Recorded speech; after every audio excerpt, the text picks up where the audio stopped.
Thank you very much, Ben, and ladies and gentlemen, wherever you are in the world, a good morning or a very good afternoon. It's a pleasure for me to introduce this first session. Today's conference and this first session more particularly, we'll look into how quickly AI is expected to develop and what regulatory response is necessary to ensure that the development of AI benefits society. And we will analyze how various parts of the world address the challenges of regulating AI, from the European Union's proposal for the AI regulation to the US and China's regulatory initiatives. As you know, a few weeks ago, the European Commission published its 2021 Strategic Foresight Report, emphasizing that strengthening the capacity of Europe also on artificial intelligence is a top 10 strategic priority and part of EU's digital sovereignty agenda. Now, in this session, we will also try to navigate complex issues of data governance, of privacy and data protection in relation to AI. But as you said, and the previous speakers have stated, the challenges represented by AI and also data privacy and security do not know any national borders or any nationality. And this is why I think global and regional collaboration in addressing these challenges is really key. And it's a particular pleasure for me and an honor, ladies and gentlemen, to introduce you to our speakers or the members of the panel for today in this first session. And I would like to start with introducing Monsieur Jean-Pierre Raffarin. Mr. Raffarin was appointed Minister of Small and Medium Enterprises, Commerce and Craft from 95 to 97, and also served as French Prime Minister from May 2002 until May 2005 by President Jacques Chirac. He was also elected senator of Vienne from 95 to 2017 and vice president of the Senate from 2011 to 2014. And from October 2014 to July 2017, he was president of the Foreign Affairs, Defense and Armed Forces Committee of the Senate. And Mr. Raffarin is also the author of a number of books, including Ce que la Chine nous a appris et Chine, le grand paradoxe pour le réveil de l'Europe. And it's, of course, an honor, Mr. Raffarin, to have you amongst us today. I would also like to introduce Mr. Wu, chairman of the board of directors of CAS Holdings since June 2014. Mr. Wu is joining us from Beijing, and he has been the chairman of the board of directors and the executive director of Biosino Biotechnology and Science Corporation, a Hong Kong listed company. And then I would like to move to introduce you to Mrs. Irina Orsic, head of sector AI policy at the European Commission, who will indeed shed light on the choices made by the European Commission in formulating the proposal and on the next steps contemplated by the Commission in reviewing its AI policy. We have also Mr. Ventsislav Karachov on the panel, the former president and chairman of the Bulgarian Commission for Personal Data Protection since April 2014, and currently the deputy chair of the European Data Protection Board. And Mr. Karachov also served 2 terms as vice chair of the Article 29 Working Party. And finally, Mr. Michaud, François-Louis Michaud, who is an executive director of the European Banking Authority, appointed in September 2020. Since March 2014, he had been a Deputy Director General at the European Central Bank. A distinguished panel, et je voudrais d'abord inviter Monsieur le Premier ministre de nous faire part de ses observations sur l'accélération de la digitalisation avec la pandémie. Monsieur le Premier ministre, je vous donne la parole. Je vous en prie. Merci beaucoup de me donner la parole et surtout de m'inviter à cette rencontre, importante manifestation, à un moment où nous sommes quelque peu privés de dialogue. Je voudrais donc saluer cette initiative qui non seulement est un sujet majeur, puisqu'on voit bien qu'avec ces nouvelles forces technologiques, le besoin de régulation est très important et qu'il n'y a pas de régulation sans coopération. Donc merci de cette invitation. Je suis heureux de saluer tous les participants et notamment les participants à ce panel. Tout particulièrement, je dis un message au Chairman Wu, Monsieur Levin, avec lequel je travaille déjà depuis un certain temps et que j'ai très grand plaisir à retrouver dans ce panel. Et je remercie aussi Didier Reynders, qui est donc commissaire européen, que vous avez entendu il y a quelques instants et qui nous fait l'honneur de parrainer cette démarche.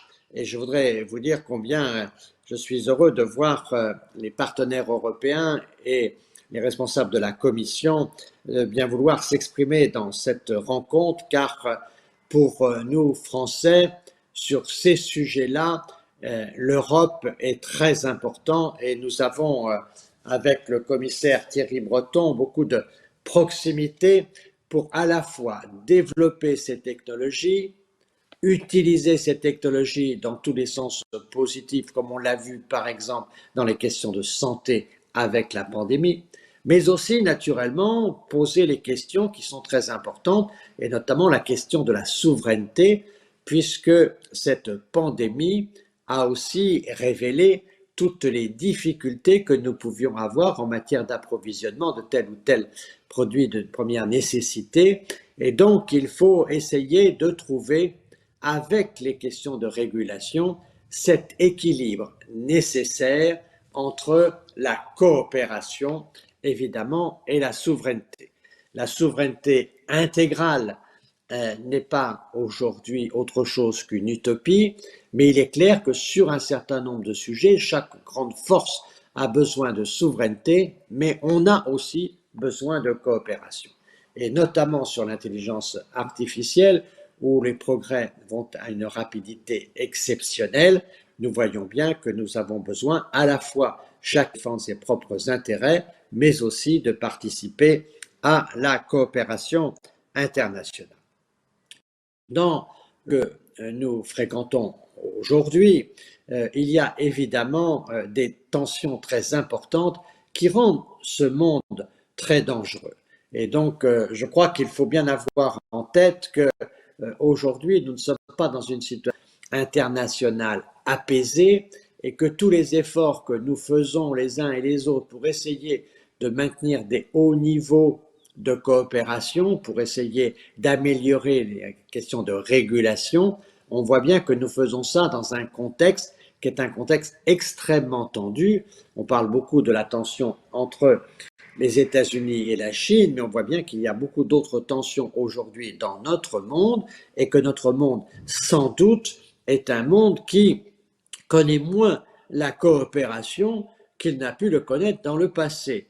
Et quand je vois la crise de 2008 et que j'observe les réactions multilatérales, je me dis que le multilatéralisme a été bien faible dans cette grande pandémie que nous continuons d'affronter.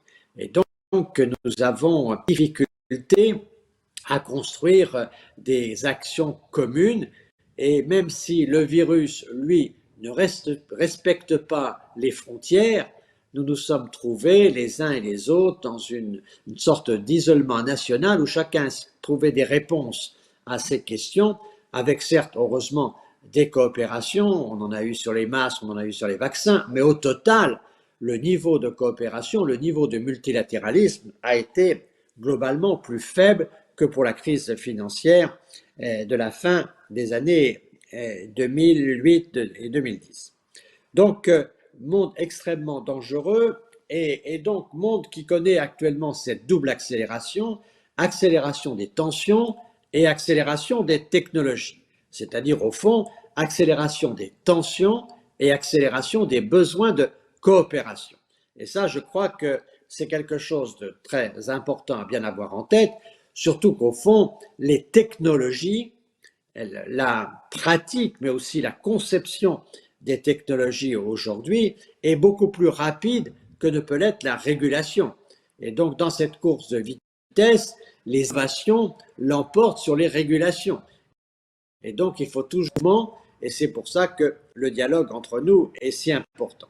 On voit que dans ces tensions, il y a évidemment, donc ce dont je viens de parler, les tensions entre États, mais il y a aussi, et c'est très important, naturellement, à l'intérieur de chaque grande nation, des tensions entre l'État et les groupes technologiques qui, avec ces puissances qu'ils ont constituées, sont des acteurs très importants et qui ont tendance, quelquefois, à dépasser le rôle de l'État et à faire en sorte qu'il y ait des rivalités, des conflits entre l'intérêt de l'État et l'intérêt de ces groupes écologistes, technologistes. Et donc, il y a là une question majeure que nous devons affronter, qui est au fond que chacun, dans son pays, a des sujets de régulation entre l'État et les acteurs de ces révolutions technologiques. Et on le voit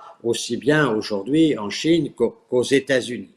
Tension entre l'État et les groupes technologiques. Mais aussi, il y a quand même des tensions, naturellement, entre ces groupes technologiques et les personnes, et les citoyens, et les consommateurs de ces services. Il y a naturellement des milliers et des milliers d'applications très positives, mais il y a aussi des questions qui sont posées sur l'exercice des libertés, sur un certain nombre de sujets qui touchent aux droits du citoyen, aux droits du consommateur, aux droits de la protection des citoyens et des consommateurs. Et donc, on voit aussi qu'il y a des tensions aujourd'hui importantes entre citoyens et groupes technologiques, et on voit le débat fiscal, par exemple, qui est aujourd'hui un débat très important. Alors, dans cette situation, nous sommes comme dans une sorte de cybersociété avec les formidables facilités offertes par les bases de données et l'intelligence artificielle et bientôt avec les ordinateurs quantiques. On voit qu'il y a là des possibilités majeures, mais on voit aussi un certain nombre de dérives et on voit bien, c'est très présent aujourd'hui en Europe, le débat qu'il y a entre le besoin de sécurité, le besoin de liberté, et que par le moment, on construit de la sécurité en limitant l'exercice des libertés. Et donc ça, ces sujets-là sont des sujets aussi qui créent un certain nombre de tensions, et cette dialectique entre la machine et l'homme est une dialectique à laquelle il faut s'habituer parce qu'elle va devenir de plus en plus importante dans notre univers. Et cette question-là, naturellement, elle appelle à un besoin, je dirais, un besoin de droit, un besoin de règles, naturellement, qui soient le plus possible des règles concertées. On voit que le droit est un équilibre qu'il peut permettre d'atteindre et qu'il, grâce à cette capacité de définir les règles du jeu, on voit que les technologies peuvent servir l'humanisme, c'est-à-dire l'épanouissement de la personne, et que ceci doit nous permettre, avec l'usage du droit, la protection des différents acteurs et, au fond, donner de la lisibilité à l'action publique, mais aussi à l'action industrielle et à l'innovation. Je crois que sur ces sujets, il est très important de faire un effort de lisibilité pour que les citoyens comprennent mieux ce qui peut se passer sur le plan scientifique, de manière à ce qu'il y ait une forme de compréhension collective qui protège d'une certaine manière les citoyens d'une évolution qui serait négative. Et comme la technique va plus vite que la société, il faut que la société soit fortement mobilisée pour qu'on puisse faire en sorte que finalement les technologies soient maîtrisées par le droit, avec cette difficulté que la technologie, elle respecte rarement la frontière, mais que le droit, lui, il est naturellement fondé sur une base nationale et naturellement sur une recherche de coopération. Donc là, il y a le besoin de coopération et d'inventer un certain nombre de règles nouvelles, le tout en associant fortement la société civile. Je pense que si le multilatéralisme connaît aujourd'hui un certain nombre de faiblesses, c'est qu'au fond, il est devenu une sorte de technologie institutionnelle qui est aujourd'hui réservée à des experts et que globalement, les citoyens, les organisations, les entreprises n'ont pas accès à toutes les informations nécessaires. Il est très important dans cette approche de régulation de l'intelligence artificielle, disons de civilisation de l'intelligence artificielle, dans cette perspective-là, il est très important de ne pas laisser le sujet entre les mains des seuls experts. On ne peut pas faire de l'intelligence artificielle une technologie qui serait réservée à un petit nombre alors qu'elle concerne chacune et chacun d'entre nous.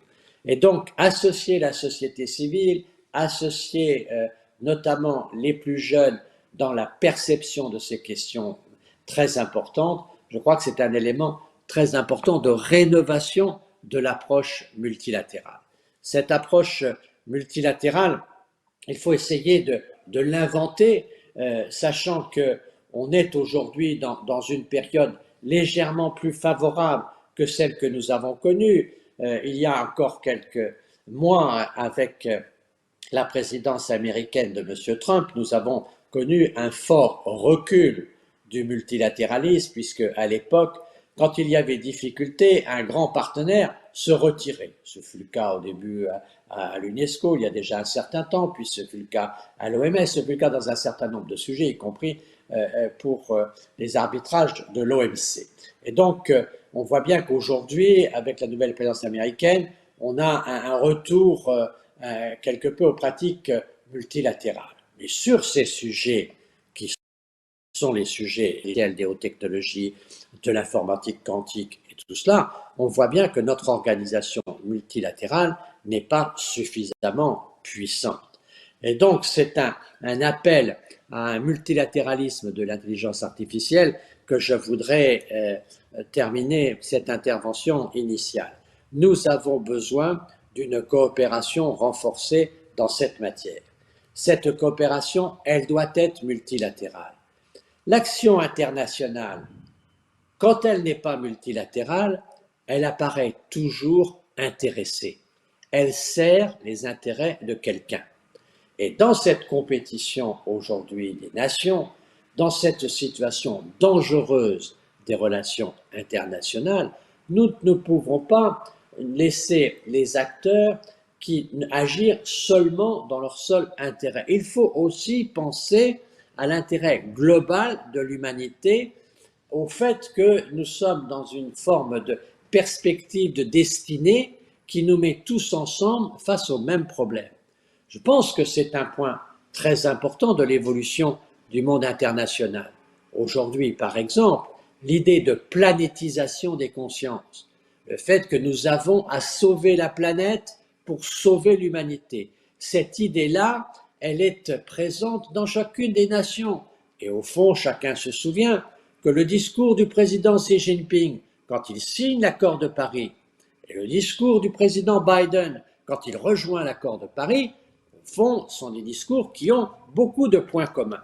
Et donc, cette conscience de la planète, c'est une conscience partagée qui fait que pour humaniser la mondialisation, il faut protéger l'humanité en protégeant la planète. Cette vision-là, qui est une vision naturellement sur les questions environnementales principalement, mais autre chose aussi, toutes ces grandes technologies qui vont révolutionner nos pratiques et nos sociétés doivent être pensées collectivement avec l'intérêt du citoyen planétaire. Et au fond, c'est à ce citoyen planétaire que s'adresse aujourd'hui notre forum, en cherchant le moyen de le protéger, à la fois qu'il puisse posséder de toutes les technologies, que pour sa santé, que pour sa formation, que pour son exercice professionnel, il trouve dans l'intelligence artificielle des soutiens, des développements auxquels on n'aurait pas pu penser auparavant, qui sont vraiment extraordinaires, qui nous sortent de nous-mêmes, qui augmentent la densité de l'humanité.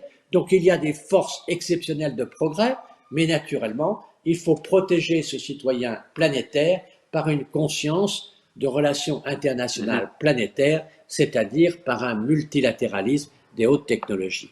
Voilà ma conviction profonde et je dois vous dire que je suis très heureux de voir qu'aujourd'hui, l'Europe, avec dans ce forum un grand nombre de participants en responsabilité au sein des instances européennes, mais aussi en Chine et dans un grand nombre d'autres pays, que cette réflexion-là nous pousse à nous rencontrer. Mon dernier espoir est de faire en sorte que bientôt on puisse faire ces rencontres en présentiel, parce que c'est comme ça qu'on défend quand même l'humanité, c'est par des rencontres qui doivent dépasser l'image pour aller parler directement au cœur. Je vous remercie de votre attention et je vous souhaite un bon. Nous vous remercions, Monsieur le Premier ministre, de votre discours et nous sommes ravis que vous restez avec nous pour la suite du débat. I would like now to give the floor to Chairman Wu, who will share his insights, specifically from a Chinese perspective. Mr. Wu, you heard Mr. Raffarin's call for a reinforced multilateralism. So I would be very grateful if you could maybe respond to that call in your speech. The floor is yours, Mr. Wu.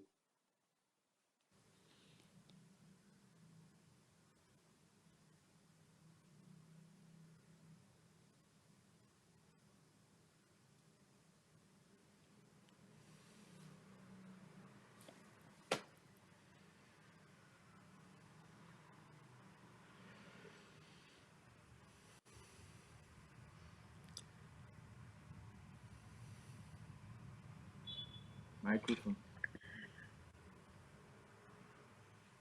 Parliament, Chairman of the Foundation Perspective and Innovation, Your Excellency EU Commissioner Vendors, dear friends.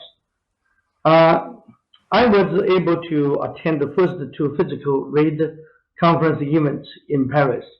It's Pompidou Center, and I do look forward to attending RAID again in person. When the circumstances allow, it is so important that we all keep communicating and reach out to each in this period of disruption and before we can meet again. So I very much welcome the chance to talk to you today and this online leader event. It is necessary and positive that we find and use opportunities such as this to continue to develop our mutual understanding. I exactly agree to Premier Raffarin what he said, and it is my pleasure to follow Premier's speech. The theme of today's conference is regulation of AI, Internet, and data, and I'm very glad to share my following 3 points with you.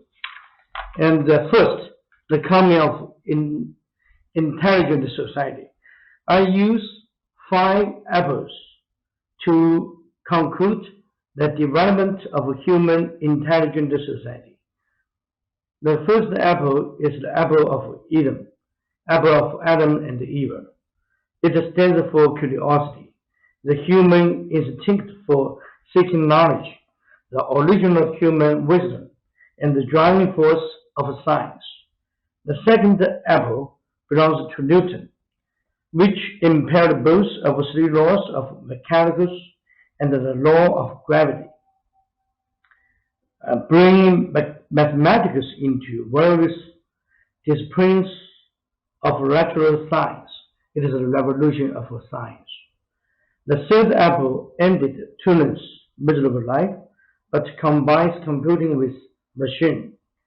The first Apple, Steve Jobs and his Apple company, opens an era of ambient computing, make computing exist everywhere, every time, anytime, and for anything. And the world's the fifth Apple. I think the next milestone will be the connection between computing and life.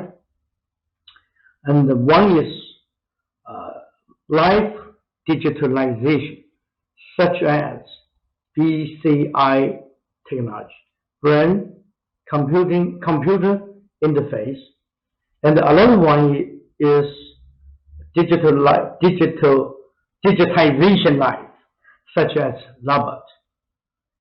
And that's my personal thought about the development history of intellectual society. Second, Chinese regulations of AI, internet, and data. This year, with the purpose of improving the protection, safeguarding national cybersecurity, and the legitimate rights and interests of the citizens, Chinese government promulgated 3 laws and regulations: the Data Security Law, the Personal Information Protection Law, and the regulations on the security protection of critical information infrastructure. Among them, it is worth noticing that the Article 33 of Data Security Law stipulates across-border data requirements, correct of personal information and important data. Operators of the key information infrastructure within PRC shall store all information and the data within the mainland territory.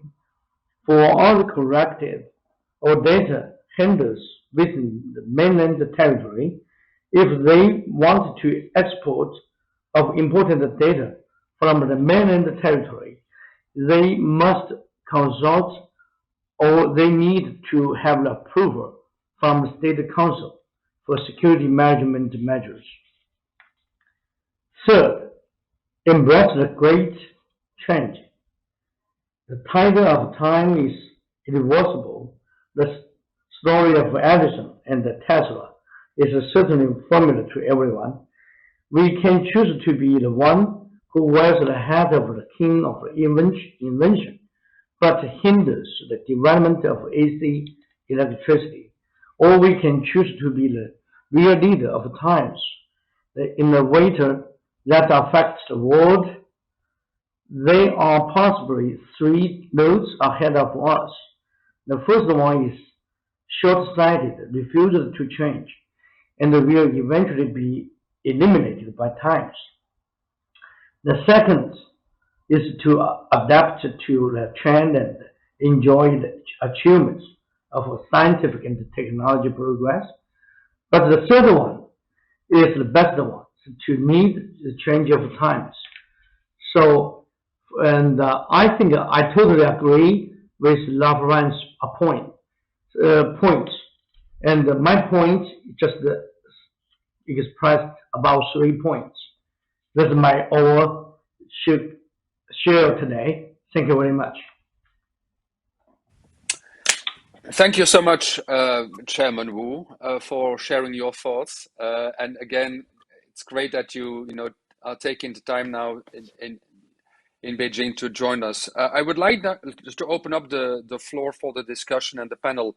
Open up the panel discussion. And a first question that I would like to ask our other panel members relates to something that Mr. Raffarin emphasized, which is, the need to find the right balance in regulation. And if I think, yesterday the FT or over the weekend published an article on the Digital Markets Act, which indeed introduces for the first time ex ante regulation for very large platforms, the gatekeepers.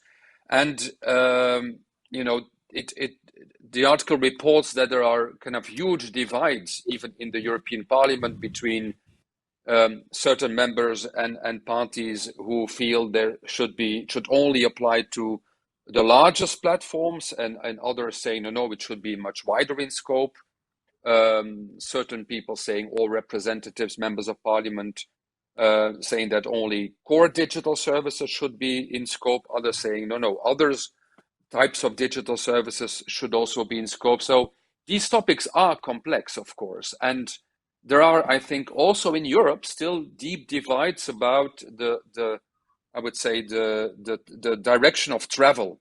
Now, if we look at AI and focus on the regulation, the draft regulation on AI, which was presented by the Commission in April 21, it is, the ambitions are very high, and it's a very comprehensive piece of legislation, a very comprehensive proposal, the first in the world, regulating the use and marketing of AI systems, and which, according to many, will become the kind of gold standard, much like the GDPR has been doing for, protecting personal data. So, a first question to Ms. Orsic, please, because as a head of sector on AI policy at the European Commission, could you maybe briefly explain the approach that the Commission took to try to regulate AI, and what the next steps in the process will look like? Please, Ms. Orsic. Thank you very much, and thank you very much for having me here. So on the approach in general, it is based on a product safety regulation approach, which means that we are less regulating the use, but what we are doing is really regulating the product when it is put for the first time on the European market. And then we only regulate high-risk products. So that you already heard this morning in the opening statements, there are a couple of high-risk use cases which we pointed out in an annex to the proposal, and it is only that these would need to play by certain requirements.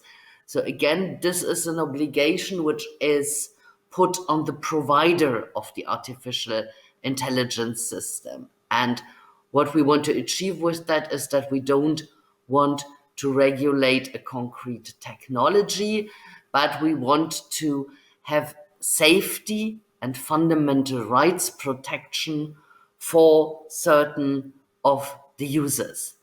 So this is the approach we are following, high risk based. On top of that, a few prohibitions, a few applications where transparency requirements apply, and the absolute majority of AI system where we don't propose any compulsory rules, but where it is possible to apply on a voluntary basis codes of conduct, or also we appointed a high-level expert group, and they did a fantastic assessment tool for trustworthy artificial intelligence. So all this indeed can also be followed on a voluntary basis. Thank you. Thank you, Ms. Orsic. Mr. Karachov, I wanted to ask you, the use of certain AI systems, and Ms. Orsic alluded to them already, indeed may pose serious risk to the right to privacy, to other human rights. From the point of view of the EDPB, where do you, kind of draw the line between promoting innovation and protecting human rights? Would be my first question. So does the draft regulation go far enough, or not yet, according to you? And secondly, a second question, how do we avoid, that when we impose requirements and obligations, businesses, organizations, adhere to some kind of tick the box compliance approach. You know, we tick the box and we can sell it. Whereas real compliance probably goes beyond, you know, this just ticking the box exercise. So how can we really embed such a concern to protect human rights, you know, in society and with the organizations which will need to implement the regulation? But first of all, does it go far enough, or not yet far enough, according to you? Well, thank you very much for inviting me to speak here. It's a very interesting discussion. But you have to understand that each answer is coming from the point of view of the person, and the data protection authorities, of course, are established in order to be able to defend the rights of the European citizens. The European individual should have priority, and that's why we're talking about data-centric AI. That doesn't mean that the AI, the technology, and the regulation should hinder the innovation this way. But we think that the GDPR, as it was well described, is technology neutral. And that's why the regulation should not aim on the technology, but of course, the fundamental rights and their protection should be the priority. When we develop a regulation, we all have to understand that the person should be in front of the technology. The technology should serve the person, and the benefits that we have should be well balanced towards the protection of our privacy. So from that perspective, I would say the technology should understand the main principles: privacy by design and then by default. At the moment that they meet this criteria, this principal criteria, at the moment that they start thinking of innovation, of development of new services in the digital area, the privacy should be the centric of their way of developing the technology and achieving a quality of the service. And then, if the developers are meeting this criteria, they are educated in advance, they are trained in advance how to achieve it, that I'm sure that we are gonna talk less about challenges, about issues that may lead to unbalanced processing of personal data towards achieving the business purposes. Mm-hmm. Exactly. And do you think, you know, I've read that at the United Nations level, the High Commissioner for the Protection of Human Rights argue that there should be some kind of human rights due diligence performed during the entire life cycle of an AI system. Is that an instrument that you think would be appropriate from your point of view? I think we have to develop a certification process, but it will be very difficult that we do due diligence through the life process of technology, because the data protection authorities does not dispose with these human resources and high level knowledge in order to do it on a day-to-day basis. You know, we can do once or maybe twice a year a kind of a review based on cases or on specific thematic supervision on the software, for example, that is used for processing of personal data to deliver service. But it's not possible. That's why we see accusation for, let's say, not very effective implementation of the regulation. It is not, I would say, not effective implementation from the protection authorities, but it's because we have a limited resources, and within these limited resources, we can do our best right now. It is everywhere like that. It's in the business, it's in the government sector. Of course, I do not exclude the supervision, and the supervision should exist. It is useful because it is giving a different perspective from a point of view of a supervising authority to the perspective that, for example, the developer have had in their mind when they are developing that new service, for example, with a maybe innovative approach. It is everywhere like that. That's why we have external audits and internal audits in a company, because the internal audit is giving you one perspective, but the external is giving you the different perspective that you may not thought about previously. Yes, thank you so much. I'd like to move to Mr. Michaud. Mr. Michaud, the financial services industry is probably one of the largest users of AI, potentially in building profiles of customers or developing new payment systems, innovative payment systems, or assessing creditworthiness of particular groups of consumers.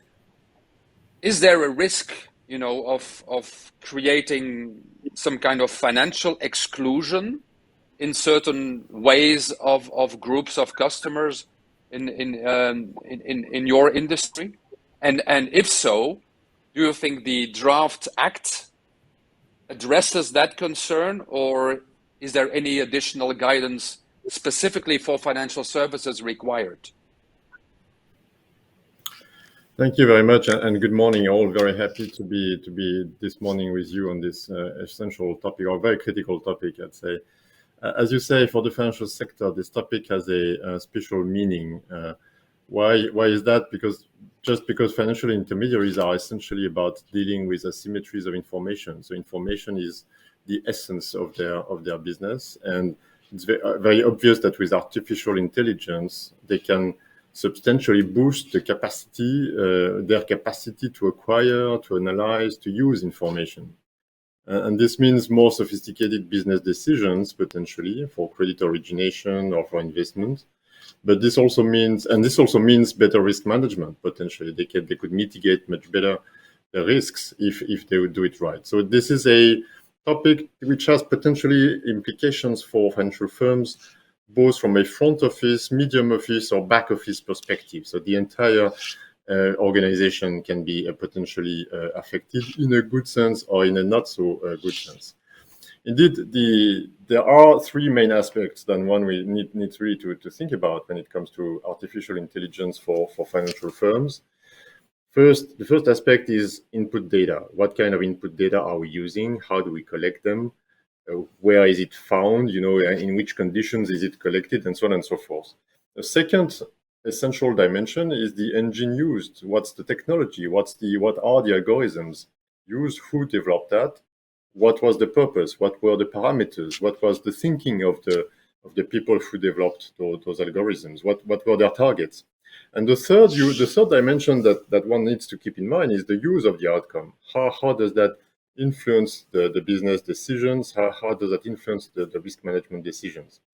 So in other words, and to make it very clear and simple, artificial intelligence has a fantastic potential for financial firms. That's really at the essence of what they do, but it needs to be used in a very clear and clean, I'd say, control environment with a clear governance that's defined by the firm itself, and which should cover the design, the validation, the backtesting, and the reporting of those tools.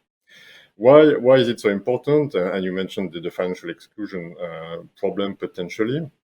Very simply, I mean, if it's not done properly, if those conditions that I mentioned before are not met, we could think of two potential problems. First problem is that a firm first may end up departing substantially from its strategy due to its use of AI, and it could even depart without even noticing or without noticing much.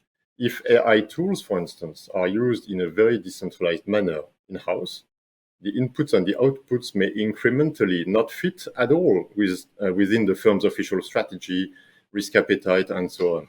I was mentioned yesterday of a bank that uses more than 80 artificial intelligence models, at the level of the desks by the operators, without a good control system in place. So the risk department or even the top management of the firm was barely aware. Of course, they now regain control. So the end of the story is a positive one. But the second externality is that there could be system-wide problems. I mean, that could be for individuals themselves, but also at the level of corporations, or even at the level of states. If data protection rules, we've heard that before, are breached, or if certain categories of customers end up being excluded as a result of the use of AI model used for the distribution of financial services and products, that would mean a huge collective cost. That's big for the society itself, of course, but that's also potentially damaging for the firm. I mean, if its reputation is damaged and if the firm faces mass litigations. So from a micro as well as a macro perspective, we could end up facing significant issues. And of course, so there are also all the opportunities I was mentioning in the first place. So in Europe and at the global level, I mean, the financial legislation is clearly committed to taking a balanced approach to all this. There's clearly a trade-off between innovation and financial stability. One should definitely not be ensured at the detriment of the other. I heard Prime Minister Raffarin mentioning the need for multilateral cooperation. That's very clear also in the financial sector, both at a technical level in the context of the Basel Committee for banking, as well as in the context of financial stability board and the G20 across sectors. And there's also a lot of bilateral cooperation between the EU institutions and other jurisdictions. So there are indeed important opportunities and important risks. And I think there are probably three main principles that need to be applied. One is that the same rules need to apply to the same activities and the same risks. Secondly, that the approach should be proportionate. I heard you say there's a big divide. Let's say there's a lively debate in Europe about whether what should be the scope, what should be the level of detail, because at the end of the day, it should be, of course, consistent and coherent, but also proportionate. And thirdly, and that was mentioned before, regulation should be technologically neutral.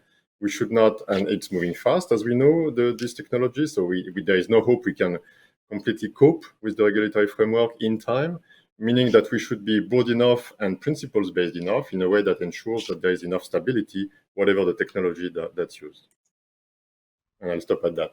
Thank you so much, Mr. Michaud. And I think you rightly pointed to the need already to, even before the new draft enters into force, to perform risk management reviews to understand the applications you're using. I've got maybe we have 8 minutes left in our session. A quick question, and if you could respond to it in 1 minute, I would be super grateful. The regulation is a comprehensive document, and I heard Mrs. Orsic saying, yes, but it takes a product safety approach. Only the most critical ones are regulated. It still contains 85 articles, 88 pages, monetary fines and European and creates national bodies as well. Is there a risk that this is viewed as creating an additional cost for European businesses at a time when, if you look at, I think last week or 2 weeks before, the UK announced its policy paper, which kind of defines guiding principles and says we want to become the center of investment in AI. So in terms of, and the US is promoting, I think just over the weekend, President Biden said, we're going to issue a Bill of Rights. So guiding principles and an overarching framework, but without I would say, the more prescriptive requirements and processes. Is there a risk that there is a kind of a distortion being created that basically increases the cost for European businesses? Mrs. Orsic, what do you think? We were really trying to balance the innovation and the cost against the necessity of having such a regulation. We believe that there is a necessity for a number of reasons, in particular, and there Europe might also be different from some other areas in the world. Trust is needed. So the people need to be able to trust the artificial intelligence, and it's only then that they're ready to use it. That applies to citizens, that also applies to companies. And we have heard many stories from companies which were really reluctant to start with it. So there is a certain need to do that. What we want to do is to standardize the requirement. With that, we want to limit the costs to a minimum, because with standardization, not only that everybody can participate in the process, but once it's standardized, this is comparably easy. Indeed, there is still an effort. We want to help SMEs, for example, with regulatory sandboxes, to make it also easier for them to comply with the rules, to do everything. And then, as a last point, we believe that the requirements we are having, in a way, are the ones a diligent operator anyway would need to apply. So this might come, at least a diligent European operator. Again, this is because of the culture here, that trust really is needed. So we believe that this is something they would apply, and even if it is on a voluntary basis, it's like not that much of a difference. So therefore, yes, there are costs, but it's a necessity, and we are trying to help. Thanks. Wonderful. And do you have any view in terms of expectation when the regulation will become effective? It took 4-5 years for the GDPR. Are we looking at 2023, 24? What is your best guess, if I may ask? You're asking me for the crystal ball. So in the council, we are intensively discussing with the member states. This is progressing, and the Slovenian presidency now still wants to have a first consensus text at the end of this year. Then the French presidency indeed will take over, and the Czech presidency in the second half of next year already is preparing. So probably with council, this looks like a smooth process, though indeed there are a couple of contradictions issues. The parliament is still in the process of appointing the committees and the rapporteurs, and it was yesterday in the news again that this is not uncontroversial. So normally we would have expected them to appoint somebody at the latest now in October, and then we thought we could have a first text also from the parliament around Easter, which means that then parliament and council will go together for discussions, and indeed, so that could have been second half next year. Let's see how it goes with the parliament. We still believe that second half next year we have an agreed text. Then indeed we have a transition period also, as I said, to get the standards in place. But this is a bit our perspective. Okay, thank you so much. Very insightful. In the meantime, I think, Mr. Karachov, companies need to comply with what you mentioned, privacy by design, do all the things that the GDPR expects them to do, right? Is that a fair assessment? Yes. I would like also to say a few things about the cost. Well, the AI need to collect data, and it collects all type of data, not only personal data.